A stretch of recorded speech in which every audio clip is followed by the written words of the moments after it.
Rice of Ashoka ನಮ್ಮ ಸ್ನೇಹಿತರು ಹೇಳಿದಂಗೆ ಇದು ರೈಸ್ ಆಫ್ ಸತೀಶ ಆಗಲಿ ಅನ್ನೋ ಆಸೆ ನನಗೆ ಆಗತ್ತೆ ಕೂಡ. ಅದರಲ್ಲಿ ಎಲ್ಲ ಲಕ್ಷಣಗಳು ಕಾಣ್ತಾ ಇದೆ.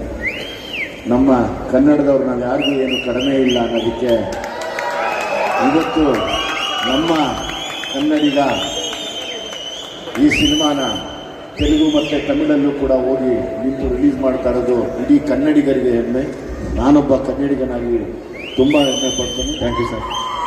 ನಮ್ಮ ಕನ್ನಡ, ನಾನು ಯಾವತ್ತೂ ಒಂದು ಸತಿ ಹೇಳಿದ್ದೆ, ಕನ್ನಡಿಗರಂದರೆ ತಮಾಷೆ ಅಂದ್ಕೊಳ್ಬೇಡಿ, ಕನ್ನಡಿಗರನ್ನ ಅಲ್ಗಳಿಬೇಡಿ ಅಂತ. ಕನ್ನಡಿಗರು ಯಾವುದಕ್ಕೂ ಕಡಿಮೆ ಇದೆ ಅಂತ ಮತ್ತೆ ಮತ್ತೆ ತೋರಿಸ್ತಾನೆ ಇದ್ದೀವಿ. ಸೊ ಹಂಗಾಗಿ ನನಗೆ ಅದ್ರ ಬಗ್ಗೆ ತುಂಬ ಖುಷಿ ಇದೆ.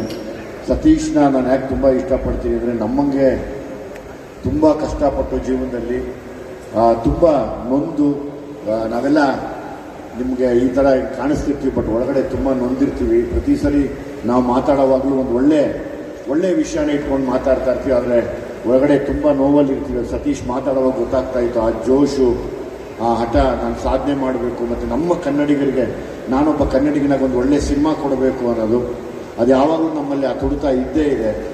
ಹಾಗಾಗಿ ನಾನು ಇಡೀ ಆ ಟ್ರೈಲರ್ನ ನೋಡಿದಾಗ ನನಗೆ ಒಂದು ಖುಷಿ ಆಯಿತು. ಅಂದರೆ ಎಸ್, ಒಂದು ಒಳ್ಳೆ ಸಬ್ಜೆಕ್ಟ್ನ ಮತ್ತೆ ತರ್ತಾ ಇದ್ದೀವಿ. ಯಾವಾಗಲೂ ಬೇರೆ ಬೇರೆ ಭಾಷೆಗಳಿಗೆ ಹೋಲಿಸಿ ಅದರಲ್ಲಿ ಆ ಥರ ಸಬ್ಜೆಕ್ಟ್ ಬಂತು, ಇದರಲ್ಲಿ ಈ ಥರ ಸಬ್ಜೆಕ್ಟ್ ಬಂತು ಅನ್ನೋ ಟೈಮಲ್ಲಿ ಒಳ್ಳೆ ಸಬ್ಜೆಕ್ಟ್ಗಳು ರೈಸ್ ಆಗ್ತಾ ಇದೆ ಅನ್ನೋ ಖುಷಿ ನನಗೆ ತುಂಬ, ನನಗೆ ಮನಸ್ಸಿಗೆ ಖುಷಿ ಕೊಡ್ತಿದೆ, ನೆಮ್ಮದಿ ಆಗ್ತಾ ಇದೆ. ಇಡೀ ಇದೊಂದು ರೈಸ್ ಆಫ್ ಅಶೋಕ ಅನ್ನೋಕ್ಕಿಂತ rise of Satish and team ಅಂತ ಆಗಲಿ, ಇವರೆಲ್ಲ ಸೇರಿ ಒಂದು ದೊಡ್ಡ ಮಟ್ಟಕ್ಕೆ ನಿಂತ್ಕೊಳ್ಳಿ ಅನ್ನೋ ಆಸೆ ನನಗಿದೆ. As it is music director ಇಲ್ಲೇ ಪ್ರೂವ್ ಮಾಡಿಬಿಟ್ಟಿದ್ದಾರೆ. ಸೊ ಹಂಗಾಗಿ ಡೈರೆಕ್ಟರ್ ಆತ್ಮಕ್ಕೆ ಶಾಂತಿ ಕೋರ್ತಾ ಮಾಡಿದಂಥ ಎಲ್ಲ ಕಲಾವಿದರು, ನಮ್ಮ ಸಂಪತ್ ಆಗ್ಬೋದು, ಶೆಟ್ಟಿ ಆಗ್ಬೋದು, ಡ್ರ್ಯಾಗನ್ ಆಗ್ಬೋದು, ಇವರೆಲ್ಲ ಏನು ಆ್ಯಕ್ಟ್ ಮಾಡಿದ್ರೆ ನಿಮಗೆಲ್ಲ ಒಬ್ಬರು ಫೈಟ್ರು. ನಮ್ಮ ಸಪ್ತಮಿ ಗೌಡ ಸೋಲೋ ಫೈಟ್ರು. ನಾನು ಅವ್ರ ಡೈಲಾಗ್ನ ತುಂಬ ಇಷ್ಟಪಡ್ತೀನಿ. ಏಯ್ ಡ್ಯಾಶ್ ಸಿನಾ, ನಿಂಗೆ ಐತೆ ಕಣ ನಿಮಗೆ ಅನ್ನೋದು. ನನಗೆ ನಿಮ್ಮ ಮನೆ ಋಣ ಹೆಂಗಿದೆ ಅಂದರೆ, ಉಮೇಶ್ ಅಣ್ಣನ ಪಾತ್ರನೇ ಕಿಶೋರ್ ಅವ್ರು ಮಾಡಿದ್ದು ದುನಿಯಲ್ಲಿ, ಅದು ಯಾರಿಗೂ ಗೊತ್ತಿಲ್ಲ. ಇವತ್ತು ಅದನ್ನು ಹೇಳ್ತೀನಿ. ಹಂಗಾಗಿ ನಮ್ಮ ದುನಿಯಾನ ನಿಂತ್ಕೋಬೇಕಾದ್ರೆ ಕಿಶೋರ್ ಸರ್ ಮಾಡಿದ ಪಾತ್ರ ಉಮೇಶ್ ಅಣ್ಣನ ಪಾತ್ರನೇ. ಅವ್ರು ಅವತ್ತಿಗೂ ಸೂಪರ್ ಕಾಪು, ಯಾವತ್ತಿದ್ರು ಸೂಪರ್ ಕಾಪ್. ಅವರು ಒಂಥರ ಸಿಂಹ ಸ್ವಪ್ನ ಇದ್ದಂಗೆ ಕೆಲವರಿಗೆಲ್ಲ. ಅವ್ರ ಹೆಸರು ಹೇಳಿದ್ರೆ ಎರಡು ಕಡೆಗೂ ತಿರುಗು ಹಾಕೊಂಡು ಆ ಕಡೆ ತಿರ್ಕೊಂಡು ಮಲ್ಕೊಂಡು ಅಂತ ಇವತ್ತು ಎಷ್ಟೋ ಜನ ಇದ್ದಾರೆ. ಸೊ ಹಂಗಾಗಿ ನೀವು ನಮಗೆ ಅವತ್ತು ನಿಮ್ಮ ಪಾತ್ರನ ನಮ್ಮ ಸಿನಿಮಾಲ್ ತಂದು ನೀವು ಕೊಟ್ಟಂಥ ಕೆಲವು ಹಿಂಟ್ಸ್ನ ಇಟ್ಕೊಂಡು ನಾವು ಸಿನಿಮಾ ಮಾಡಿದ್ವಿ.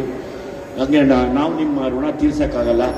ಆದರೆ ನಿಮ್ಮ ಮಗು ಜೊತೆ ಒಂದ್ಸರಿ ಆ್ಯಕ್ಟ್ ಮಾಡೋಕ್ಕೆ ನಾನು ಇಷ್ಟಪಡ್ತೀನಿ. ಯಾವತ್ತಾದರೂ ಒಂದು ಒಳ್ಳೆ ಕತೆ ಮಾಡಿದಾಗ ಖಂಡಿತವಾಗ್ಲೂ ನಾನು ಕೇಳ್ತೀನಮ್ಮ, ನನಗೆ ನೀನು ನಮ್ಮ ಥರ ಸ್ಟೈಲ್ ಹೀರೋಯಿನ್, ನೀನು ಡ್ಯಾಶ್ ಡ್ಯಾಶ್ ಡ್ಯಾಶ್ ಡ್ಯಾಶ್ ಡೈರೆಕ್ಟಾಗಿ ಹೊಡೆದೇ ಬಿಡೋದು ಆ ಕಡೆ. ಗೊತ್ತಲ್ಲ ಸಪ್ತಮಿ ಗೌಡ ಡೈಲಾಗು, ಏ ಡ್ಯಾಶ್ ಸಿನಾ ಗೊತ್ತಲ್ಲ ನಿಂಗೆ ಅಂತ. ಹಂಗೆ ಖುಷಿ ಅನ್ಸುತ್ತೆ ನನಗೆ. ಸೊ ಹಂಗಾಗಿ ಡೆಫಿನೆಟ್ಲಿ ನಾನೊಂದು ಒಟ್ಟಿಗೆ ಆ್ಯಕ್ಟ್ ಮಾಡೋಣ ಕಣಮ್ಮ, ನನಗೆ ತುಂಬ ಗೌರವ ಇದೆ. ಆಮೇಲೆ ಏನೊಂದು ಆ್ಯಕ್ಚುಲಿ ಇವರ ಲೇಡಿ ರ್ಯಾಂಬೋ ಇವಾಗ ಇಂಡಸ್ಟ್ರಿಯಲ್ಲಿ, ಅಂದರೆ ಫಿಟ್ನೆಸ್ಸಲ್ಲಿ ನಾನೆಲ್ಲ ನೋಡ್ತಿರ್ತೀನಿ. ಲೈಕ್ ನೀನು ಡೆಡಿಕೇಶನ್ನು ಅಥವಾ ನೀನು ಸೀರಿಯಸ್ನೆಸ್ ಎಲ್ಲ ನೋಡಿ ನನಗೆ ತುಂಬ ಖುಷಿ ಅನಿಸುತ್ತೆ. ಒಬ್ಬ ನಟಿಗೆ ಬೇಕಾಗಿರುವಂಥ ಎಲ್ಲ ಶ್ರದ್ಧೆ ಮತ್ತು ಅದರದ್ದು ಗಮನ, ಅಂದರೆ ನಾನು ಹೆಂಗಿರಬೇಕು ಅನ್ನೋದನ್ನು ಯಾವಾಗಲೂ ನಾನು ವಾಚ್ ಮಾಡ್ತಿರ್ತೀನಿ ಫೋನಲ್ಲಿ. ಸೊ ಹಾಗಾಗಿ ಇದು ಹಂಗೆ ಕಂಟಿನ್ಯೂ ಆಗಲಿ. Like again you become a super star one day, don't worry. ಹಾಗೇ ಆಗುತ್ತೆ. ಅದು ಆ ಕಾಲ ಹತ್ರ ಬರ್ತಾ ಇದೆ ಅಂದ್ಕೊಳ್ಳೋಣ. ಯಾವಾಗಲೂ ಒಳ್ಳೆಯದೇ ಬಯಸೋಣ, ಒಳ್ಳೆಯದನ್ನು ಅಂದ್ಕೊಳ್ತಾ ಇರೋಣ, ಎಲ್ಲ ಒಳ್ಳೆಯದೇ ಆಗುತ್ತೆ. ನನಗೆ ನಿಮ್ಮ ತಂದೆಯವ್ರ ಮೇಲಿರುವಂಥ ಅದೊಂದು ದೊಡ್ಡ ಋಣ. ಗೊತ್ತಿಲ್ಲ, ಒಂದು ದಿವಸ ನಿಮ್ಮದು ಒಂದು ಕತೆ ಮಾಡಬೇಕು ಅಂತ ಆಸೆ ನನಗೆ. ನಾವು ನಿಮ್ಮ ಮನೆಗೆ ಬರ್ತೀವಿ, ಒಂಚೂರೆಲ್ಲ ಒಂದಷ್ಟು ಹಿಂಟ್ಸ್ ಕೊಡಿ. ಕಟಿಂಗ್ ಪೇರ್ ಹಿಡ್ಕೊಂಡು ಅಲ್ಲಿ ಕಿತ್ತಾಗ್ತಾ ಇದ್ದಿದ್ದು, ಬೂಟ್ಕಾಲ ಬಂದ್ಬಿಡ್ತೀನಿ ಗೋಳಿ ಮಕ್ಕಳ ಅಂತ ಇದ್ದಿದ್ದು, ಅದೆಲ್ಲ ನಾವು ನೋಡ್ತಿದ್ದೀವಿ. ಅದೇನೋ ಹೆಸರಿಟ್ಟಿದ್ರೆ ಅದಕ್ಕೆ ಆಪರೇಷನ್ ಏನೋ ಅದೇನೋ ಇಟ್ಕೊಂಡಿದ್ರು, ಅದೇನೋ ಮರ್ತೋಗಿದ್ರೆ, ತುಂಬ ಚೆನ್ನಾಗಿದೆ ಅದು.